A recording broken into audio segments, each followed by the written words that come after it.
Good morning, brothers and sisters. It's that time again for our prophecy report entitled this week, Give Us a Leader by Brother Damon Duck. The interesting thing about this is that Bible prophecy teachers have long said there will be an outcry for a man with a plan at the end of the age. We can be sure he, the Antichrist, is coming, and it is even likely that he is alive and ready to answer the call. It is no coincidence that both parties are calling for a new leader at the same time the New York Federal Reserve Bank and several other banks are conducting a 12-week pilot program. Just to let you know, LifeSite News posted an article by Emily M., dated November 16th, that says, some banks involved in the 12-week program are global banks. As global banks, they will impact the global economy. The government says that the CBDCs will speed up transactions and improve the global financial system. If the government starts using CBDCs, they can monitor everything people buy and sell in every nation that uses them. If the government wants to impose negative interest rates on citizens, the government can charge interest on the money citizens have in the bank. If the government wants to deduct taxes from citizens' bank accounts, the government can deduct taxes without the citizens' permission. If other nations want to use the CBDC, it can be a multinational currency. The U.S. government has not said when a CBDC might be implemented, but the 12-week pilot program is taking place right now. Here are more prophecy-related current events that recently made the news.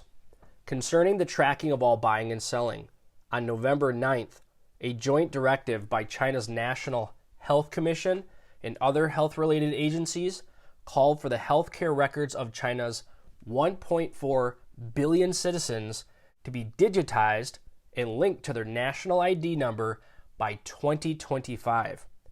Chinese government agencies can then track and deny benefits to any citizen that doesn't comply with government policies.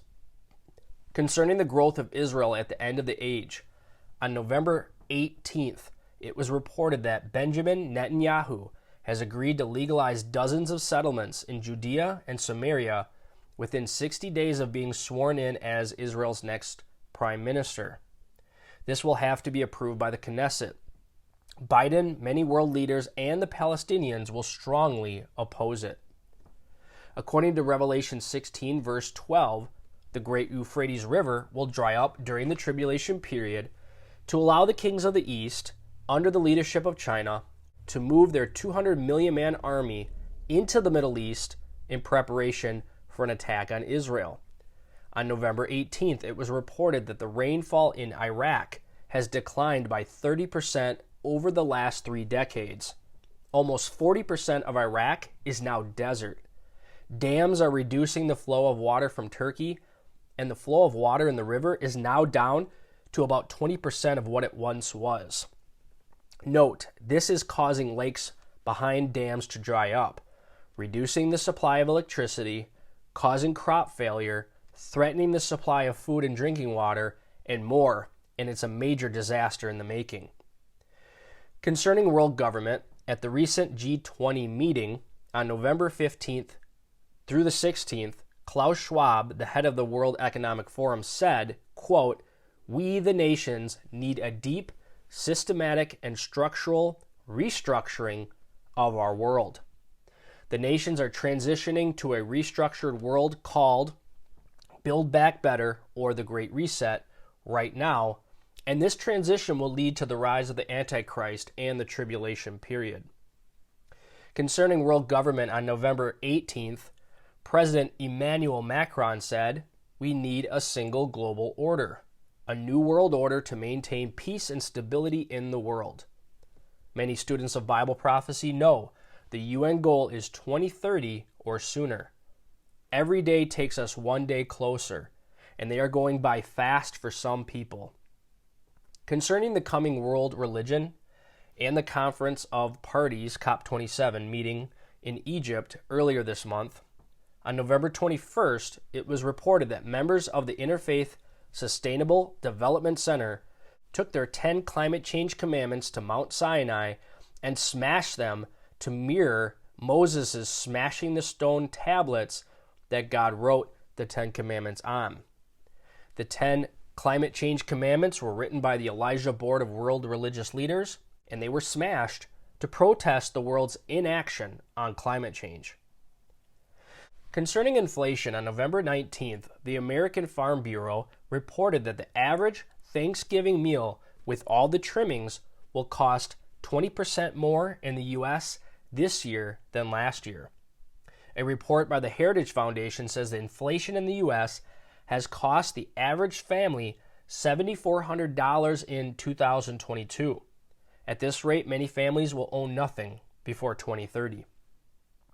Concerning the battle of Gog and Magog in the latter days and the latter years, this week, Israel is extremely concerned about recent developments in the relationship between Russia and Iran. So Israel is monitoring and assessing that relationship every day. On November 21st, it was reported that Israel's national security advisor notified Russia that Israel will start supplying high-precision missiles to Ukraine if Iran starts supplying ballistic missiles to Russia. Putin has warned Israel against supplying weapons to Ukraine. Concerning world government, on November 22nd, Archbishop Vigano said, "These, Schwab's very serious statements, have two implications. The first is that the winners will take it all and will be winners. The second is that those who do not adapt to this fourth industrial revolution will find themselves ousted and will lose. They will lose everything, including their freedom." Vigano added, "It is a global coup d'etat. Finally, are you rapture ready?"